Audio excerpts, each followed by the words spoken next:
Can you please hand me the computer there and the glasses?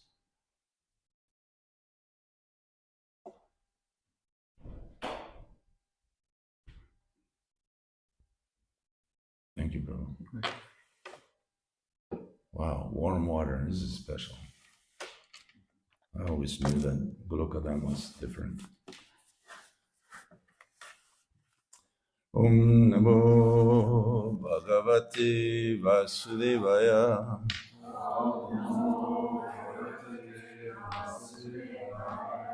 Om Namo Bhagavate Vasudevaya.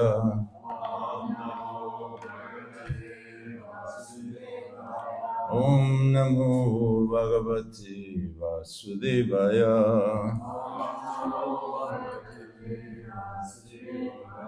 Narayanam Namaskritya Naram Chaiva Narottamam Devim Saraswatim Vyasam Tato Jayamudirayet Nashta Prayesha Bhadreshu Nityam Bhagavata Sevaya Bhagavati Uttama Shloke Bhaktir Bhavati Naistiki. Is there internet connection here in the temple? No? Yes? Maybe? Yes. Which one is it? Temple Alt 2.4 extension Fritz hotspot Erdgeschoss Gast Erdgeschoss Ext. You can choose this. Gast. Okay.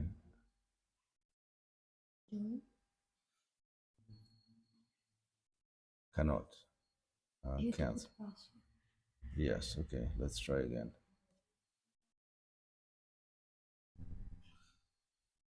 Yeah.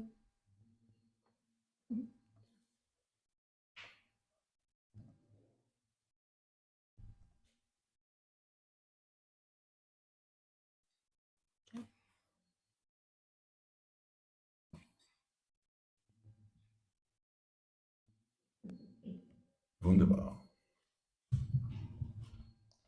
Okay.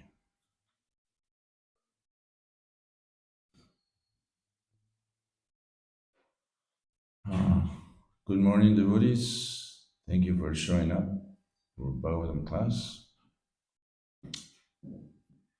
We are reading from the 8th canto of the Srimad Bhagavatam, verse 7 of the 12th chapter of the 8th canto.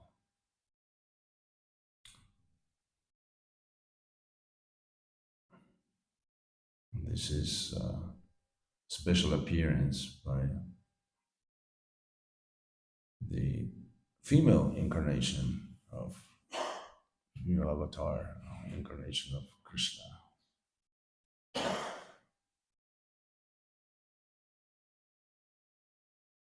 Tam Brahma Purnam Amritam Vigunam Vishokam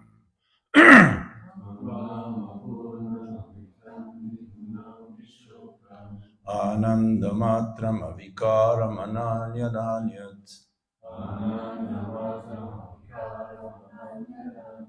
Vishvasya Heturudaya Stiti Samyamanam Atmeshvaras Chatadapekshatayanapeksha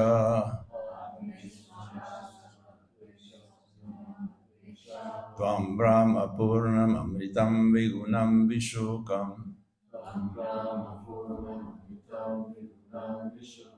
Anandamatram Avikaram Ananyadanyat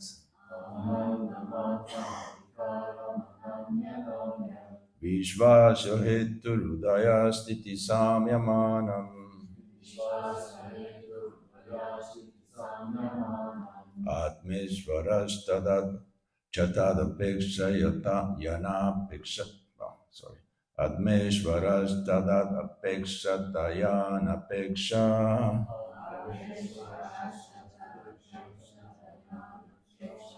Tam Brahma Purnam Amritam Vigunam Vishokam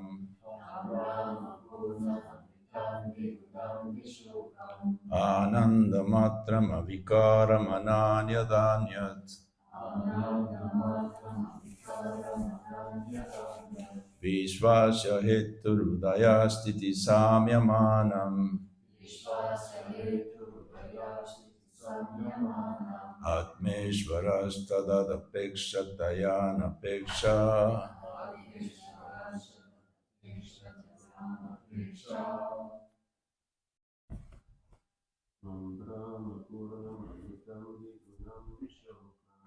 Tam Brahma Purnam Amritam Vigunam Vishokam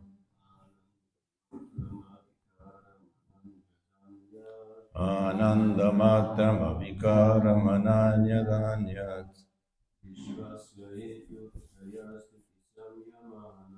Vishvasya Heturudaya Stiti Samyamanam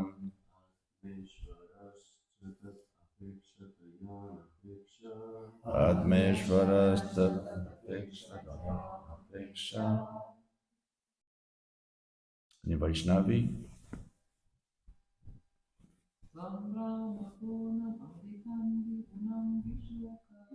Tam Brahma Purnam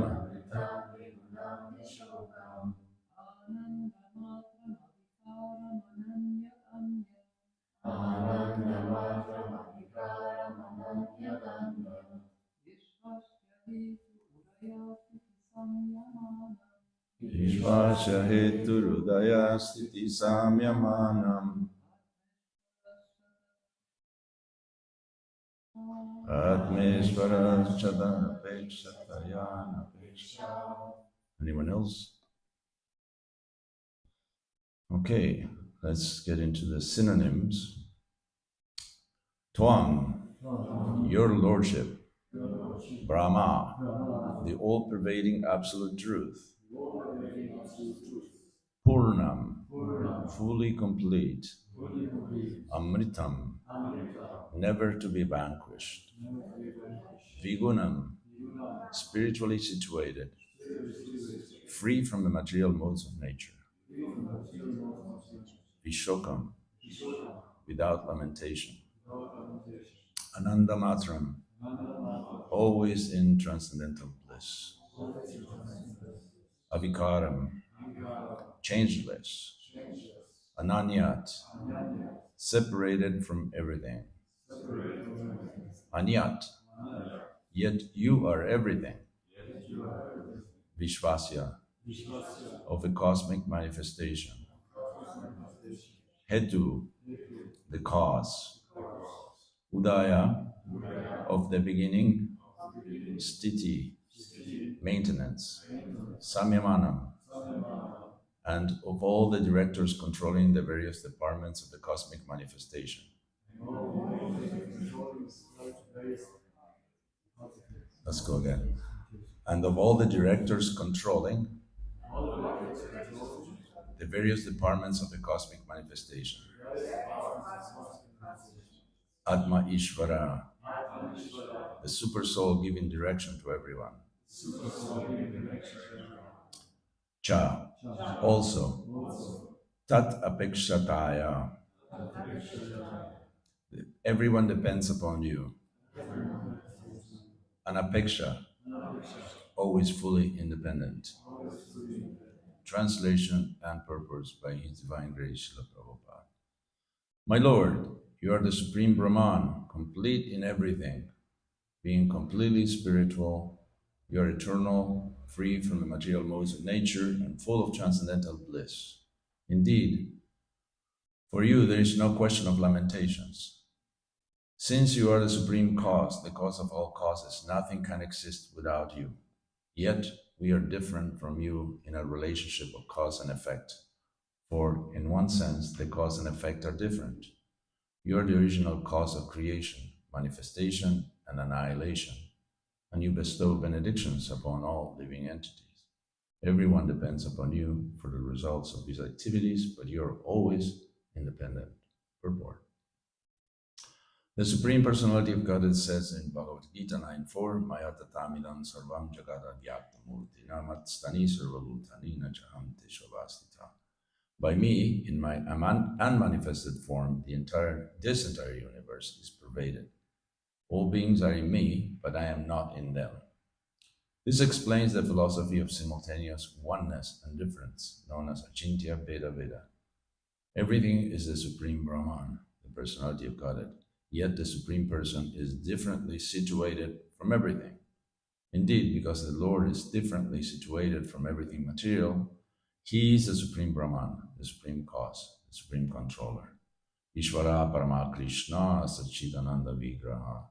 The Lord is the Supreme Cause, and His form has nothing to do with the material modes of nature.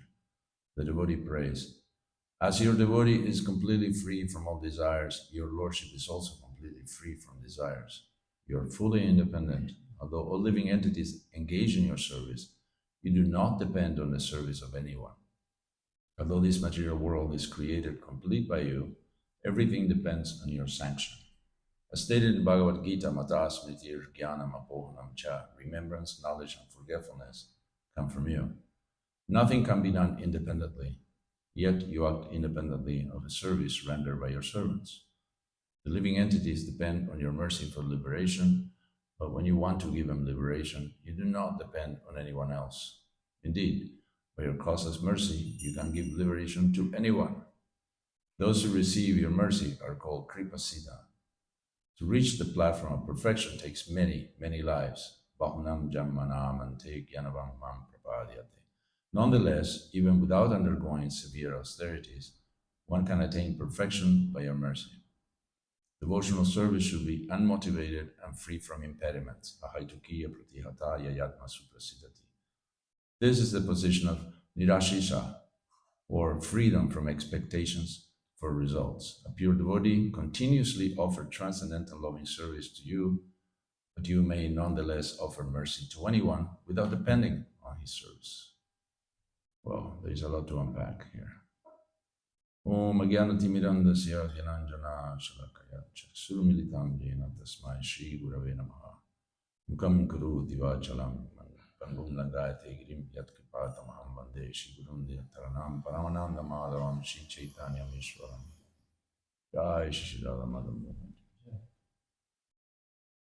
Manchakalpataruyascha Kripasindhuyeva Cha Patitanam Pavanevyo Vaishnavyo Namo Shri Krishna Chaitanya Prabhu Nityananda Shri Advaita Gadadhara Shivasati Gaura Bhaktavinda Hare Krishna Krishna Krishna Hare Hare Hare Rama Rama Rama Hare Hare.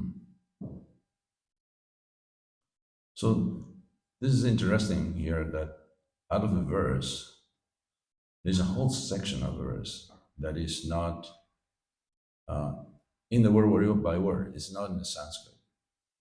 So we may say Prabhupada is taking some liberties here by introducing something that is really not there. Like the whole paragraph, since you are the supreme cause, the cause of all causes, nothing can exist without you, yet we are different from you in our relationship of cause and effect, for in one sense the cause and effect are different. So this is not in the Sanskrit. So how do you just justify that? Prabhupada just gives it to us. Because Prabhupada has an agenda, and his agenda is Krishna. So that's not a problem. This is, I would say, creative nonfiction. And this is a good thing. What is the difference between speculating and speculating? There is an allowance. There is not an allowance for us to speculate if something is true. There is an allowance for us to speculate how this is true. We can create things, and in our own words, we can describe what takes place. Prabhupada has the prerogative to do this kind of things. We were recently in Bulgaria at a clinic run by two devotees called Vita Rama, highly recommended. And even if you want just to lose weight, whatever reason. And they introduce yoga and walks and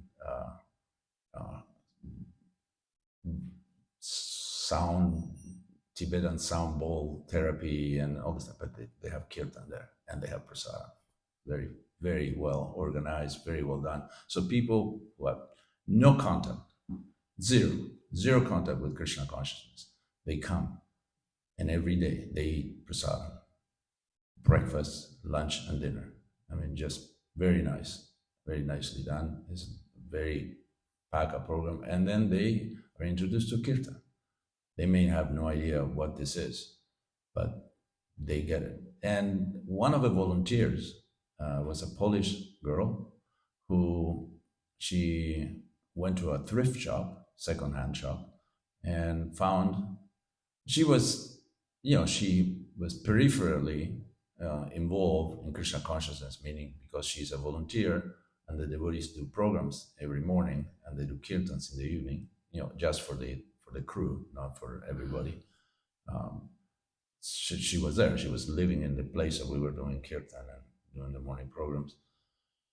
So in the thrift shop, she sat with us for lunch and showed us a red Bhagavad Gita that she found at the thrift shop, a translation by Christopher Isherwood and Swami Prabhavananda. Now, she said she was so happy. She got it for €2 or something like that. And she said, "What do you think?"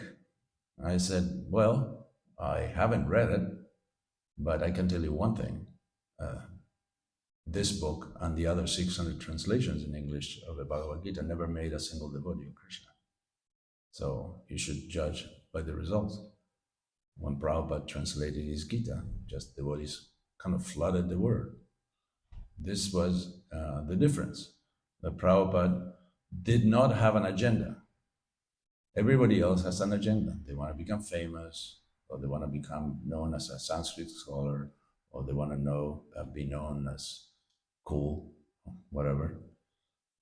But they couldn't make a single devotee of Krishna because they didn't have the connection. The connection is the parampara. Parampara is like it's an extension cord, comes directly from Krishna. And as long as you're not plugged in to the parampara, there will be no electricity. For those who are young, imagine life without internet. So that's how life without the parampara is. No internet. You just depend on your own. Imagine. We were talking with Priya Manjari about, and her daughter about music, classical music.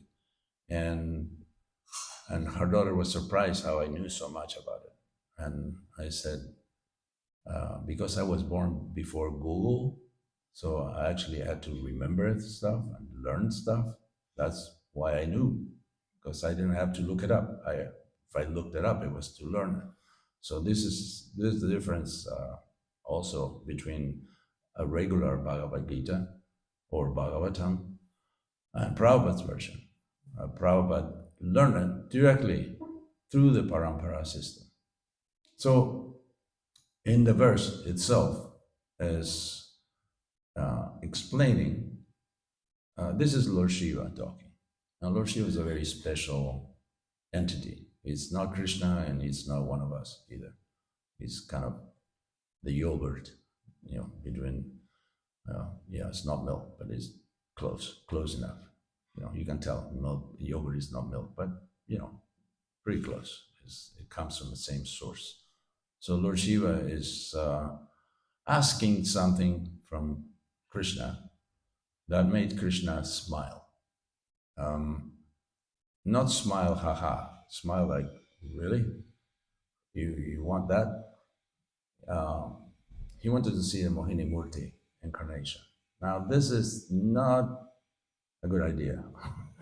Not a good idea at all. Because Mohini Murti, the incarnation, appear to bewilder the demons. But has the potency, because it's created by Yoga Maya, has the potency to bewilder anybody. Even Lord Shiva. Lord Shiva is totally self-controlled, completely. Matter of fact, he was in Mount Kailash, his home, giving a seminar, you could say, to sages, and his wife was sitting on his lap. Now you have all these celibate sages. They've been celibate since the creation of the universe, practically speaking, and they saw his wife, very attractive, the most beautiful woman in the universe, sitting on his lap.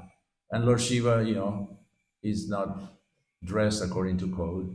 So he was scantily dressed like a yogi, matted locks of hair, and tiger skin, a leopard skin. And the sages thought nothing about it.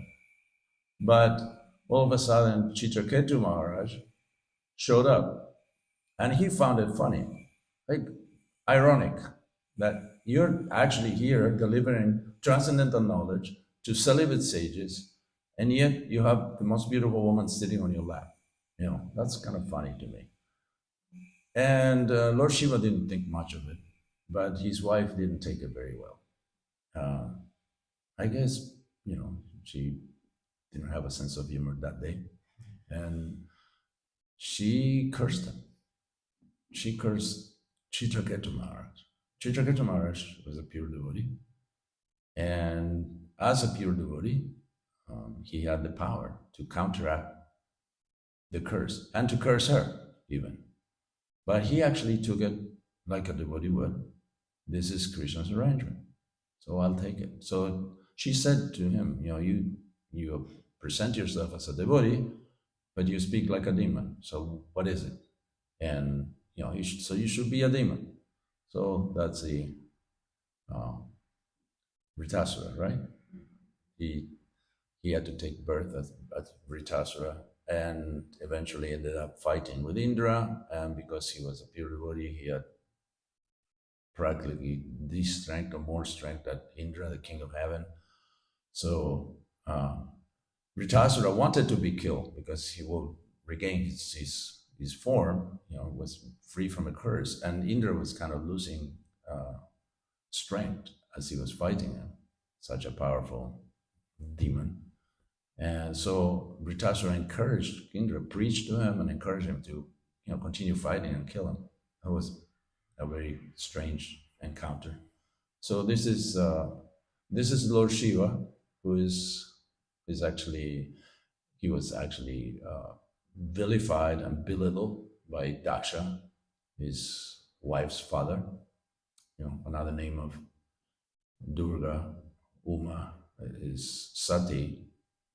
So Sati was so offended by her father's words that he actually self-immolated. She gave up her body, just in meditation, just burned herself up.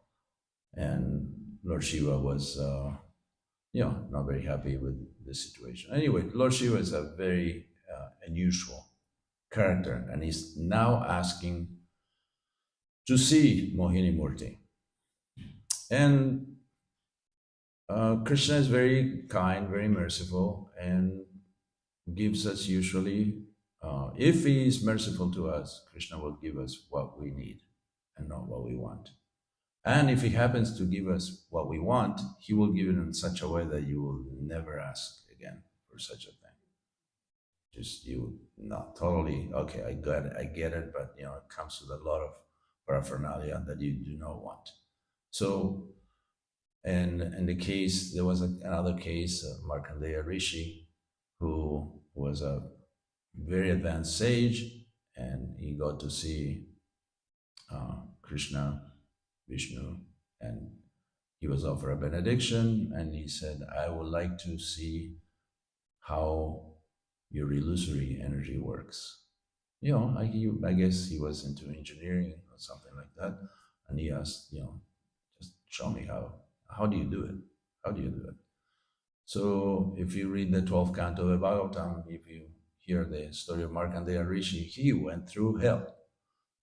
Krishna just put him through the grinder. He just basically flooded the entire universe, and the waves were enormous, and there were, fish, gigantic fish biting him, and he just spent millions of years kind of floating and swimming and drowning in the ocean, and eventually ended up in his own abode, and there was little Krishna on a tree sucking his toe. That was how he understood that this is not a good question to ask of Krishna. How you're, and the same thing. She was doing the same thing. He's asking for trouble. Mohini Murti was meant to bewilder the demons because he was um, advised the devotees the devotees wanted to extract the nectar, the demigods, because the demigods are actually devotees, devas, uh, and they didn't know how to do it. They had to work in collaboration with the demons. It's kind of like the same family. The demons and the devotees, they some come from deities, some come from aditi, so they're kind of cousins, and they don't get along. Like we probably have cousins that we don't get along with, and they had to work on a project together, and they were told, "Do not worry about it.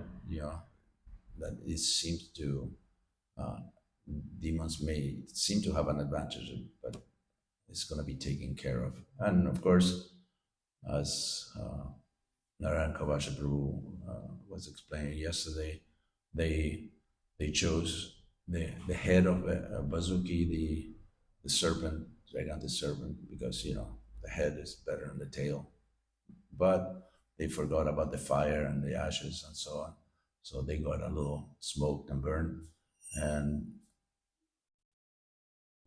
then the demons, they think they have an advantage, that they're smarter, but if we depend on Krishna, we are the ones who have the advantage. Same with when Duryodhana and Arjuna went to see Krishna, and Krishna was taking a nap. So as an old person, I can tell you, I'm very grateful that naps are bona fide. And Duryodhana stood by Krishna's head because he thought, as soon as he wakes up, he will see me and I will get the first favor. And Arjuna was by his feet, because the devotee is always at the feet of the Lord. And Krishna opened his eyes, and the first thing he did is look at his feet. So Arjuna got the first benediction. And so the demons are always trying to take advantage, but they end up with a short stick. This is how things work. Now let's unpack a little bit of the purport here that Prabhupada gave. First, he talks about being in, all beings are in Krishna. Like there is the verse, Mata Parataram Nanya Kinchidas Asti Dhananjaya. There's like the things are like pearls, and Krishna is a thread within the pearls. You can't see the thread when you see a pearl necklace, but it's there. You should know, because the pearls, they don't float. They're held by a thread. So Krishna, everything is in Krishna. And it's kind of bewildering how this, both Brahma and Queen Kunti, they had problems understanding. I mean, it's obvious that how can Krishna be in everything and everything? Krishna can be inside everything, and everything at the same time is inside of Krishna. So, go figure that one out.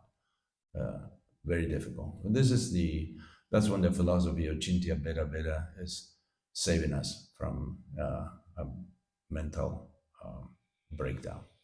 That everything is one and simultaneously different. Like we see the sun. You can see, well, in Germany, not so often, but you can see the sun and the sunshine. So the sun is a planet 93 million miles away from us, or a star, and is producing the same thing that it has, which is heat, the energy, and light. So you can say the sun is here, but because there's a ray coming through the window. I guess we have the Polish sound effects going on at this time. But you say the sun is here, but not really, just the sun rays. Because if the sun was even 10 centimeters closer to us, we will feel it. Or there will be quite a difference. It will be much, much hotter. Or if it was further away, maybe even 1 kilometer away, we'll freeze to death. So this is the precision how things work and how things are simultaneously one and different. Then Prabhupada quotes the Brahma Samhita verse, the first verse of the 5th chapter, Ishvara Paramakrishna Sachidananda Vigraha Anadira Dir Govindam Sarvakarana Karanam. Ishvara Paramakrishna. There are many controllers.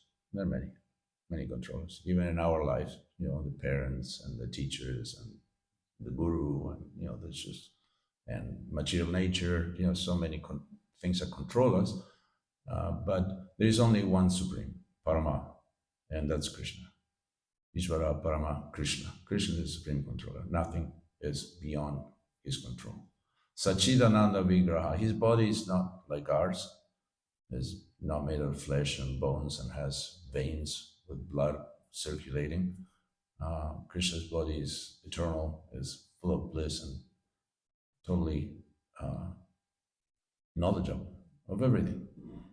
So it's not our burden to know things. There is a capacity for us. We are like a cup of water, and Krishna is like the unlimited ocean of water. So, but if our cup is full, that's all we need. We can't get any more than that. And the quality is the same. Anadiradir Govinda. The original. As Krishna is, before anything, as Krishna is always existing. It's hard to comprehend the concept of transcendence, how things don't have a beginning and an end, how time acts in a different way in the spiritual world, because we are used to a beginning and an end of things. But there is no beginning for Krishna. Krishna was always there. You will find out when you meet him and understand a little better this concept. Sarva karana karanam. Everything has a cause. And Prabhupada speaks in the verse about cause of things, like cause and effect. Like the cause and effect are usually different. And Krishna is a cause of all causes. So everything has a cause, but Krishna is the cause of all things. The devotee prays, as your devotee is completely free from all desires. That means material desires. That doesn't mean spiritual desires. So don't think that you will have no more, when you become pure, you will have no more desires. No, your desires are there, but they are pure. They're in relationship with Krishna.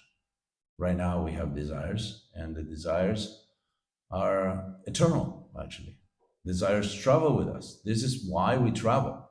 This is why we take a body, because of desires. The desires go with us wherever we go. And when the desires turn spiritual, we stop the excursions. We no longer need to travel. We are with Krishna. And you are fully independent. Krishna is Swarat, fully independent. Avigyat, he knows everything, and he's Swarat. He knows and he can do whatever he wants. Yet he is bound by his devotee's love. Just like, why is that the prank of Mother Yasoda trying to bind Damodar ended? Why did it end? Krishna could have gone on, just 2 fingers too short. No matter how much rope she put, she couldn't bind him. Because Krishna is not bound by anything except for the love of his devotee. So because of his love for Yashoda, he let her bind him. So this is how we can conquer and even overwhelm, as Satyavrata Muni sings in his Damodarastaka. Overwhelm Krishna. Who knew? Krishna, someone who has everything, and he can be conquered. He's unconquerable. Ajita, right? What's unconquerable? And he can be conquered by love and devotion.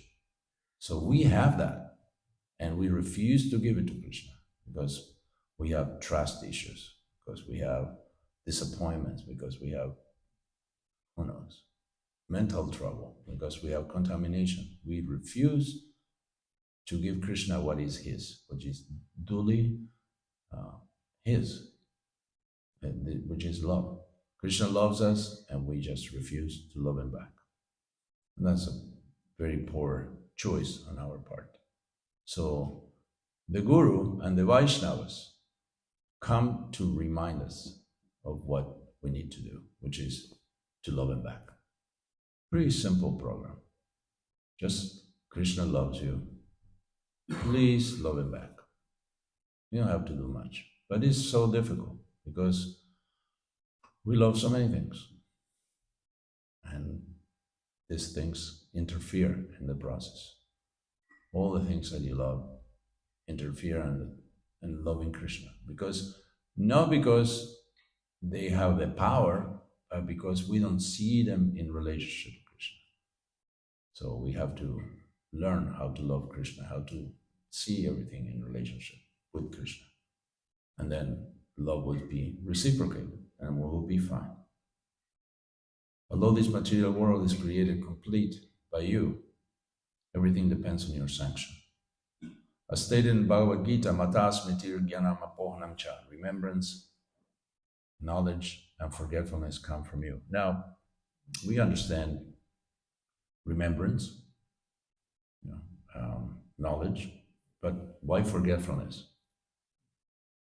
Forgetfulness is very important because, for example, some people say, how come if we had many lives, how come I can't remember any of them? Well, I have news for you. It's a good thing not to remember that. Imagine this short, stupid life of us now has so many traumas and bad memories and inconveniences. And at the time of death, we have to basically put them aside and forget them all. Imagine if you could remember the last 200 lives that you had, all the traumas, all the families, all the attachments. It will be impossible to give up this body. Impossible. So Krishna gives us apohanam, forgetfulness, so we can just move on and get out of this mess. And of course, remembrance and knowledge. Like, for example, someone wants to be an atheist, someone wants to decry and forget that there is a supreme controller.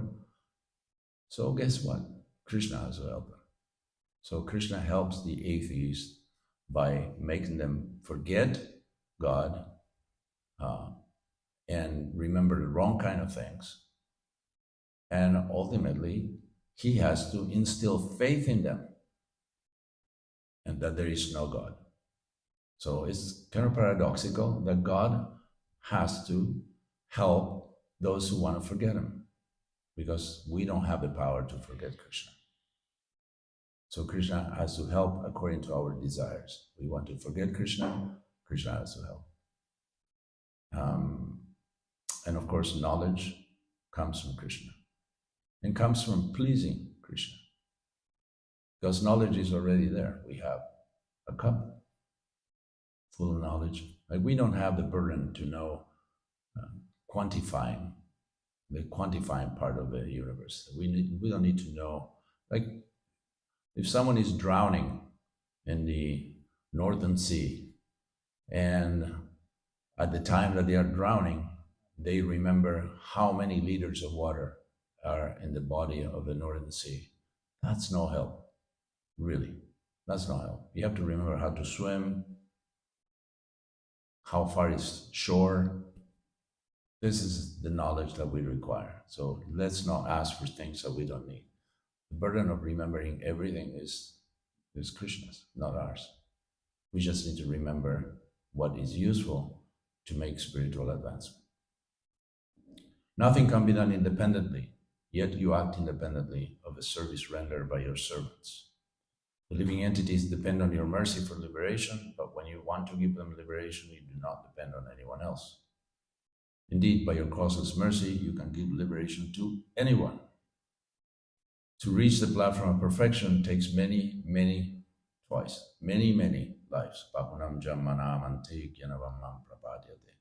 Nonetheless, even without undergoing severe austerities, one can attain perfection by your mercy. There's a verse from the Narada Pancharatra Aradito yadi harista pasatata kim, naradito yadi harista pasatata kim, antar bahir yadi harista pasatata kim, nantar bahir yadi harista pasatata kim.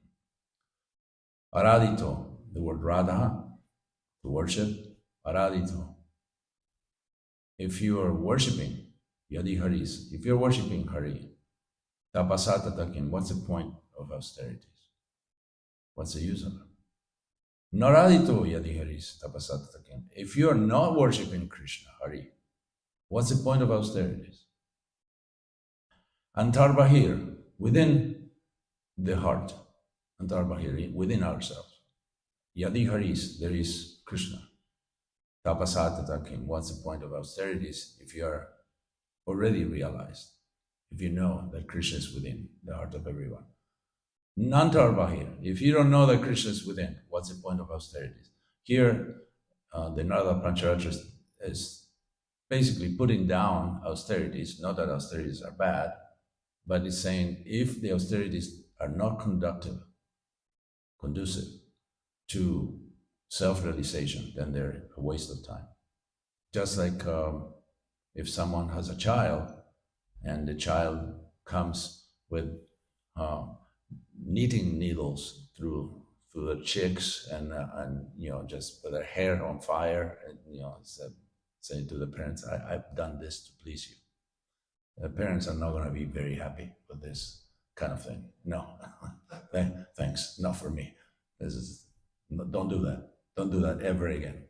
And so when the children of Krishna, all of us, practice austerities, Krishna, and without the intention of pleasing Krishna, austerities for the sake of getting rid of something unnecessary, then Krishna is not really pleased, not interested in us self-flagellation and torture and masochism.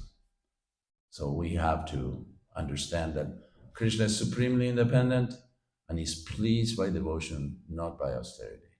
However, austerity may be useful, like we advocate yukta vairagya, not falgu vairagya, yukta vairagya, to be real, to give up what is not good for us and to take up what's good for us.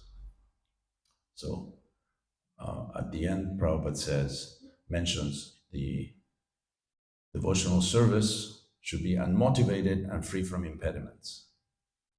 Ahaituki apratihata yayatma suprasidati. Ahaituki apratihata, no motivation, no interruption.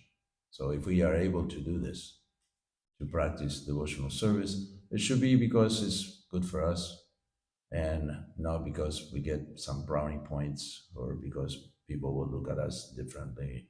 No reason besides the fact that it's good for us and Krishna is pleased by our actions. Position in Narashisha, freedom from expectations for results. They tell you that when you go into a relationship, have no expectations, otherwise you're going to be always frustrated, that people are going to disappoint you, and so on. So in the case of devotional service, we should go in without expectations, whatever Krishna wants. Like Bhaktivinoda Thakur prays, he says that pain in the service of Krishna will be my greatest pleasure. This should be our attitude. That and Lord Chaitanya also mentions in the 8th shloka of the Shikshasaka that you can kick me, you can neglect me, you can embrace me, you can forget me, you can do whatever you like. This is the attitude of a true devotee, because Lord Chaitanya came just to show how to be a real devotee to the highest level. So let's not be discouraged because we are not there yet, or we are not even halfway. Just any percentage that we have made advancement is going to be carried with us. So there is no end to this program. We're going to be doing this forever and better and better. Krishna expands and devotional service is also expansive. And at the end, a pure devotee continuously offers transcendental loving service to you, but you may nonetheless offer mercy to anyone without depending on his service. So Krishna, this is what it means to be independent. Krishna it's not like a transaction that, hey, Krishna, hey, I've been worshiping you for so long, I've been doing so much service, I've been chanting my rounds, no, Krishna is not obliged to give you anything. He can give it to someone who just showed up for the first time and didn't do anything. Just like Putana. Putana came to kill Krishna. To kill him.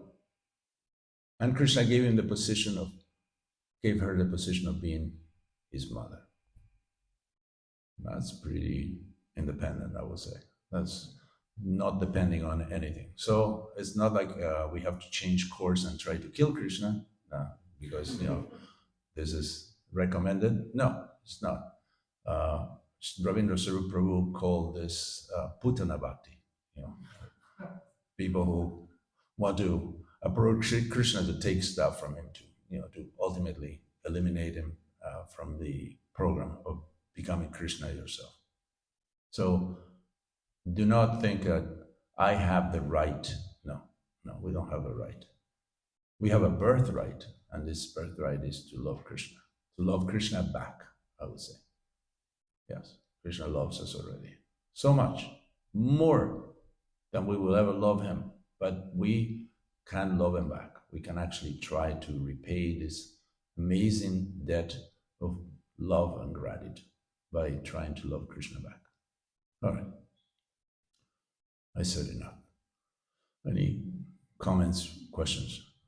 Yes, but. So, you talked also about Shiva, and we became agitated by it and Nidhi.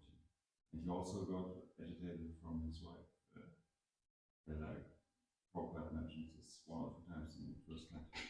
And my question is, how does even a great devotee like Shiva become agitated? How does he become agitated? Because he's not Krishna. Yeah, that's the difference between milk and yogurt.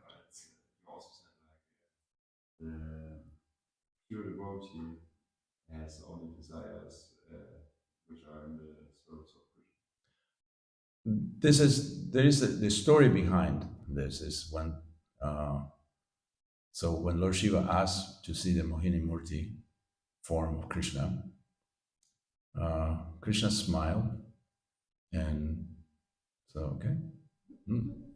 And eventually Lord Shiva was with his wife and saw a beautiful damsel, and that her just wearing a beautiful dress, a sari with a sash, with a belt, and she was bouncing a ball. Men are attracted by sports too, so that really helped.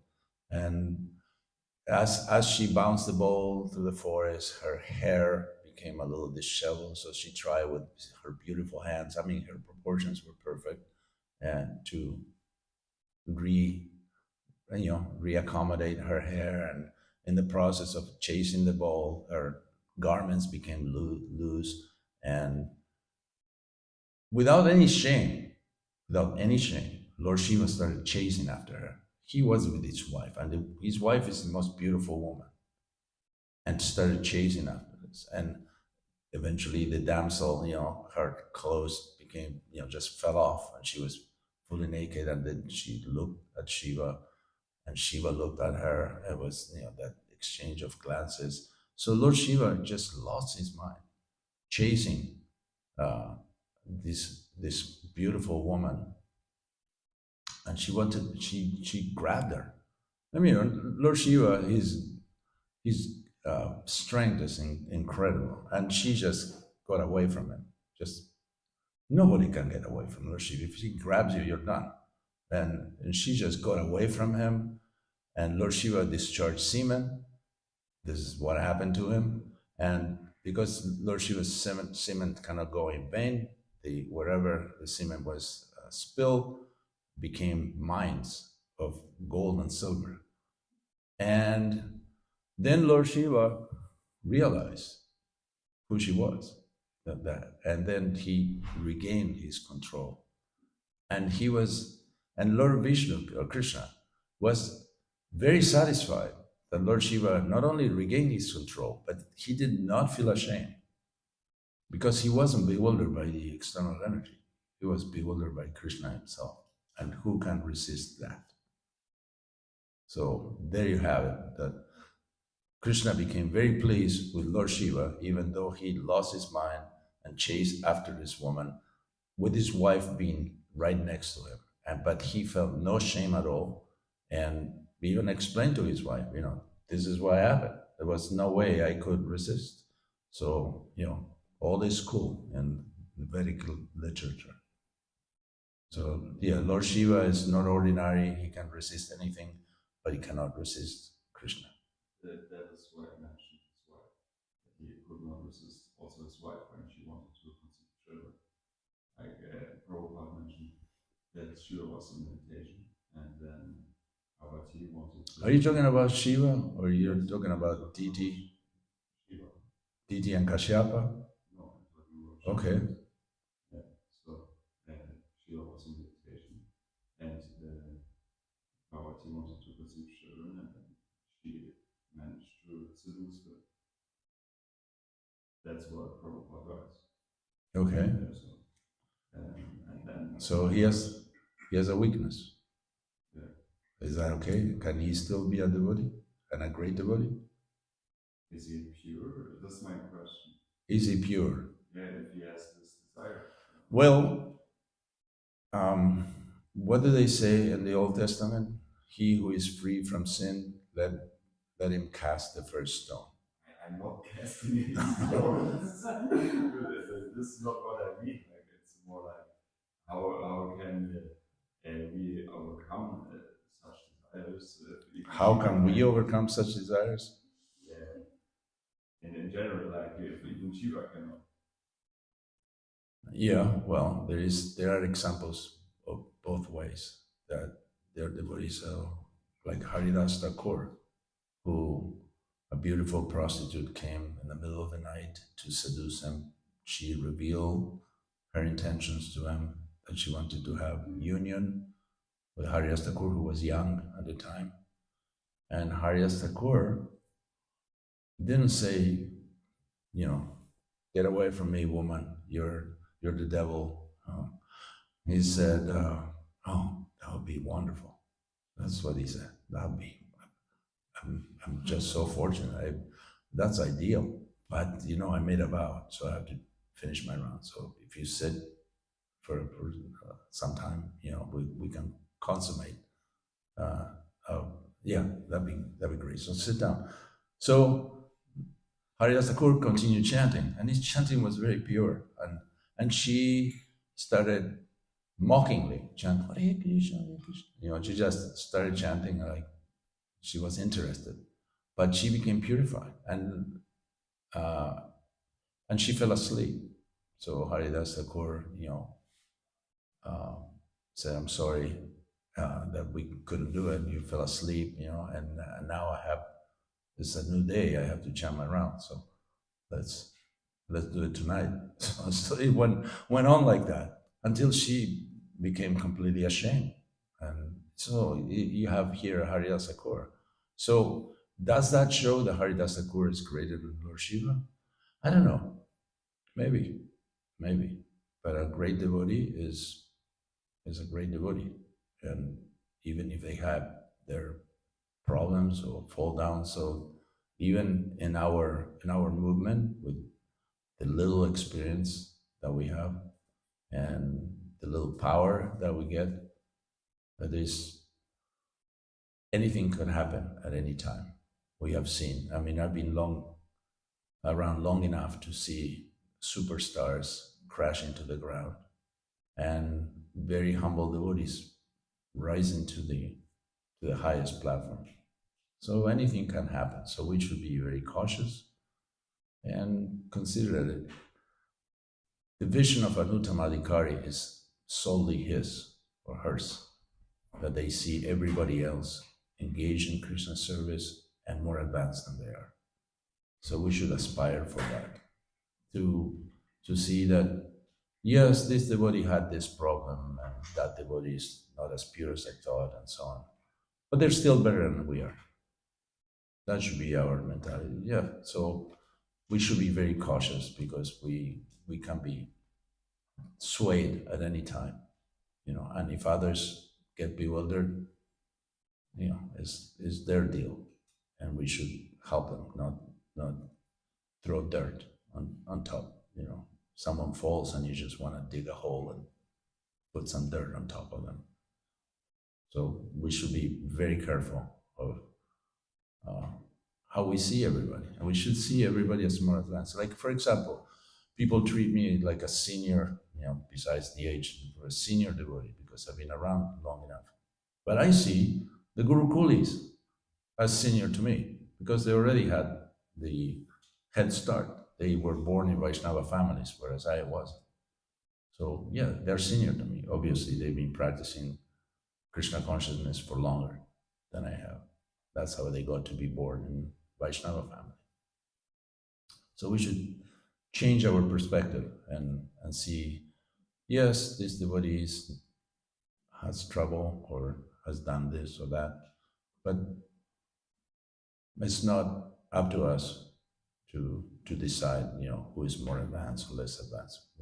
The only thing that we should know is that we are less advanced than anybody else, and that way you will be safe. You'll be safe. But if you lose perspective, if you think you're something that you're not, that's Maya's kingdom. That's what Maya means. That which is not. So we get confused a lot. And I'm not criticizing you. I'm just telling you to use a different perspective. Like, to see Lord Shiva's problem. Yeah, but we have, you should concentrate on your own problems better. We should see Lord Shiva as a Vaishnavanam Yada Sambhu, the greatest Vaishnava, regardless. And you know that. You do? Okay, good. I don't know if I answered your question, but that's as far as I can go, really. Sure. Anyone wants to add something? Yes, please. I have a question. Thank you very much for your lecture. How can we know that our desires are pure? Maybe I have desires which are in connection with Krishna. Maybe it's not part of the plan, not of Krishna's plan for me. How can I know that my desire is really pure? It's very difficult. Krishna is inscrutable. It's very grave, and his plans are not easily understood. So yeah, that's everybody's question. Your question is everybody's question. How can I know that this is what Krishna wants of me? It's very difficult to know. Usually, it's hindsight is our conclusion, that we can see it after it happens, not before or during the time. Like things that appear to be difficult. Like, for example, I was thinking some time ago that the times that I had the most trouble in Krishna consciousness, and I somehow or other stuck to the plan, is the time that I made the most advancement. So I do not, like Queen Kunti, Maharaj was talking about Queen Kunti. Was she asking for trouble? No, she was asking for Krishna. And she identified the times of trouble as the times that Krishna showed up. So should we ask for trouble? No, not at all. But if trouble comes, we should remember that that's one time that we can take shelter of Krishna. Like, for example, we come in front of Radha Madan Mohan, and you just see them and just walk away because you have nothing to pray for. That's very unfortunate. So Krishna makes sure that we all have something to pray for. Always. There's not a time that you will go in front of these and say, well, things are good, thanks a lot, see you later. Just go away. There's always, oh, Krishna, oh my God, oh, today, oh, yesterday, oh, last week, last month. And what expects me, what is ahead of me is even more. So you can ask Krishna to reveal his plan to you. You may not like it.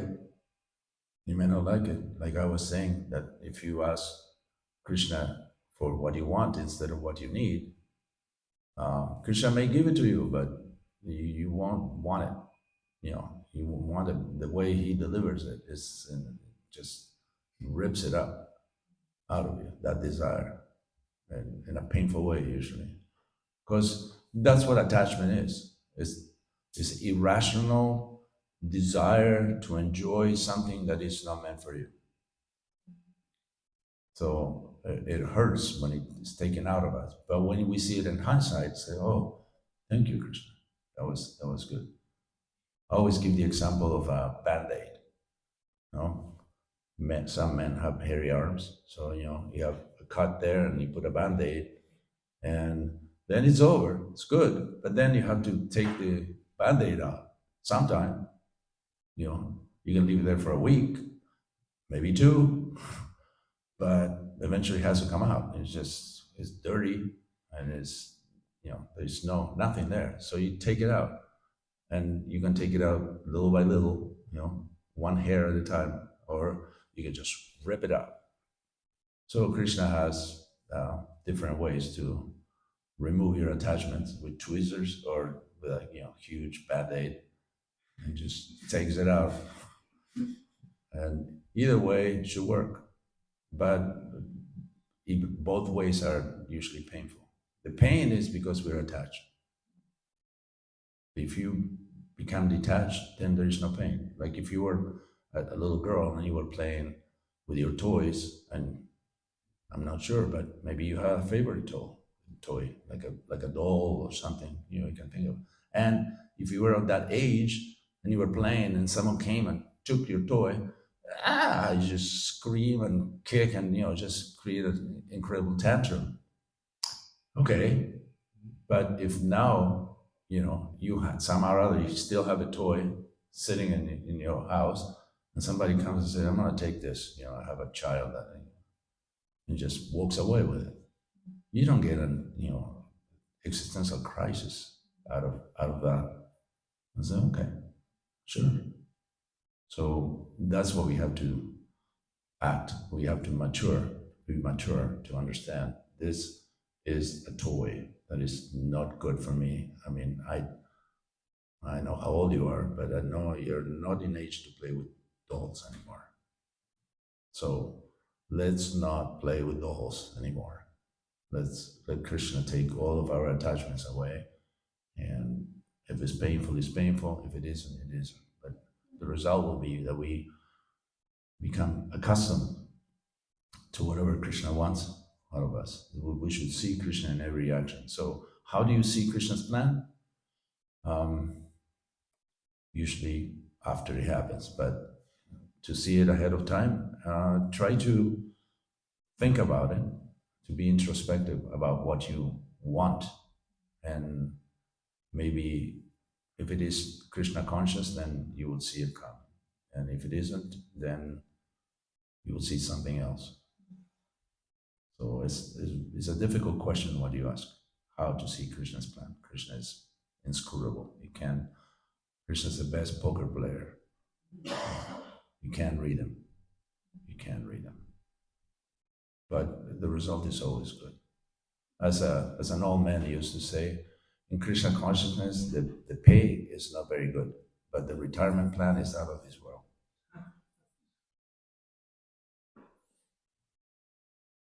Is that okay? Yeah. Sorry, I don't have any better answer for your question. Anything else? Okay. Well, happy Ekadasi to all of you, and thank you again for receiving us so gently, nicely, sweetly, and hopefully we'll pray. I mean, we'll pray that we can come back. And you can pray that we don't come back. So we'll see who wins. Thank you. Thank you. Jai. All glories to Srila Prabhupada. Hare Krishna.